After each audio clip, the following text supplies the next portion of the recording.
Hey everyone, welcome back to my channel. I know that this video is a long time coming. I have my twins at 35 weeks. They're sitting right here in front of me right now while I'm recording this. I will show them to you guys in just a bit. The purpose of making this video is just to share what happened, how I went into labor, and all that good stuff. So yeah, with my previous pregnancies, I had to be induced with all of them, but not with the twin pregnancy. They came on their own at 35 weeks exactly. I went into labor at 34 weeks, 6 days. But yeah, I'm going to be reading my birth story because I wrote it all down right after it happened, just to, have that emotion so I wouldn't forget anything. And it's just really real. And I just wanted to remember every piece that I could to it.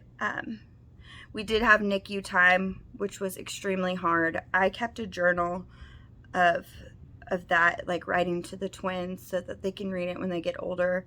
And just looking back on that journal, it's just really sad to think about. But we made it. They're home. They're healthy. They're growing. And I couldn't be more thankful and more blessed. The Lord is so good, and I am so grateful. But yeah, I'm going to go ahead and get started. I'm going to read my birth story, and I hope you guys enjoy. This might have some TMI in it, just so you know. So here we go. All right, so on June 19th, around 8 a.m., I started losing my mucus plug with blood in it. So I was having my bloody show. I was having irregular contractions, but when I got to the hospital, they checked me. I was 4 centimeters dilated and 70% effaced. They decided that they were going to admit me. Right after they admitted me, around 5:45, they gave me a steroid shot. And then from there, I laid around. I couldn't go to sleep that night at all. And around 1 a.m., I started having regular contractions. I remember being on the toilet and thinking, oh no, this is it. This is real. I think it's real at least. But yeah, so they checked me and I was at a 5, 90% effaced. They offered me the epidural around that time and I was reluctant, thinking, well, I might not be in full-blown labor. What if they send me home? Because I was only 35 weeks. I was like, I don't know if I should get the epidural or not, but I ended up getting it. They talked me into it, and I'm so thankful that they did because I was definitely in full-blown labor. So yeah, so then they checked me again around 7:30 a.m. and I was still at a 5, but I was 100% effaced and -1 station. So the baby's head, Ophelia, she's the one who came out first, her head was moving down. And the epidural was working, so I got to sleep for a few hours, which is crazy. When I woke up, the nurse said my contractions had started to space out, but I felt pressure and something wet. So she checked me, and it was more my mucus plug, but I was dilated to a 7, and this was at 5:30 at night, so the next day, June 20th. And they had to give me my next steroid shot for the baby's lungs, and they were able to do that at 5:45, thankfully. I knew I had to do my hair and makeup, so I did my makeup while I was contracting every 2 minutes. When I got done, they checked me again, and I was on a 9. My waters were still intact, and they rolled me back to the OR. So when you have a twin pregnancy, you have to deliver in the OR, because just in case something happens, they want to get you back there. They want you to be back there for a C-section so they can, take the other baby out or whatever. So they checked me when I was back at the OR, and I was at 10 and ready to push. My waters were still intact when I was 10 centimeters dilated, which is crazy. So they broke baby A's water within 1 push. She was out and I got to hold her. She screamed immediately, and I had the biggest amount of relief rush through my body. They took her and cleaned her, and now it's time for baby B. They broke his waters, and I started pushing. He was higher up. It took 3 full contractions to push him out. So 12 minutes after his sister was born, he was born. He had the cord wrapped around his neck, but they knew and handled it so fast. I didn't even know until after, so I recorded me giving birth, but it's too graphic to post on here, obviously. And I saw that the cord was around his neck, but they slipped it right off, like right over his head, and he was good, and he was crying too, but struggling, so they got him cleaned up.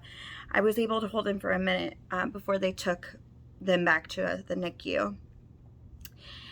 Baby A, Ophelia, she was doing amazing. No CPAP needed, but baby B had to have it for breathing. He got off of it though within within like 30 minutes or 20 minutes. So that was awesome. And blood sugars, they were good. Baby A breastfed. Ophelia got to breastfeed like 2 hours after I gave birth. So they took them back to the NICU. I had to stay in a different room for 2 hours until the epidural, or until I could walk around. And I could walk around pretty fast. I wasn't even pushing the pain pump that much as I should have been because I couldn't find it. But yeah, so Henry could only eat through a tube for a while, but the next day I got to breastfeed him. So that was really good. Hold on, my son's in here. This is Levi, my oldest boy. I love you. Okay, Mama's recording now. All right.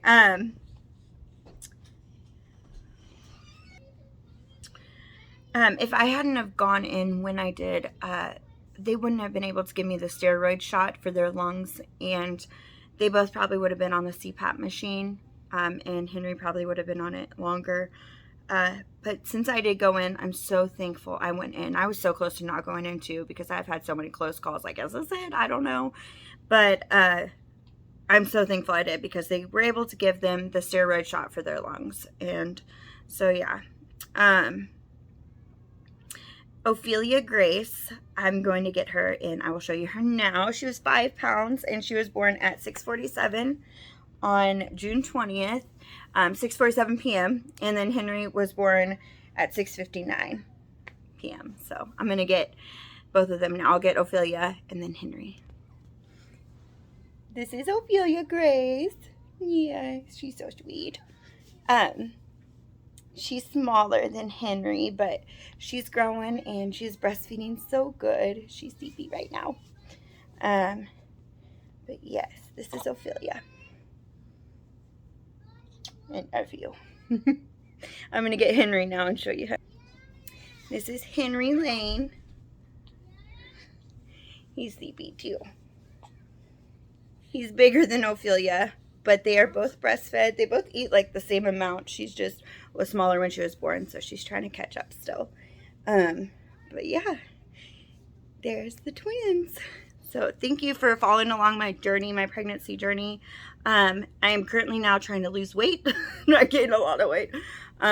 So that's my next journey, is my weight loss journey and breastfeeding journey. So with twins, I was able to breastfeed my other children as well. So I know what breastfeeding is like. I can do all that.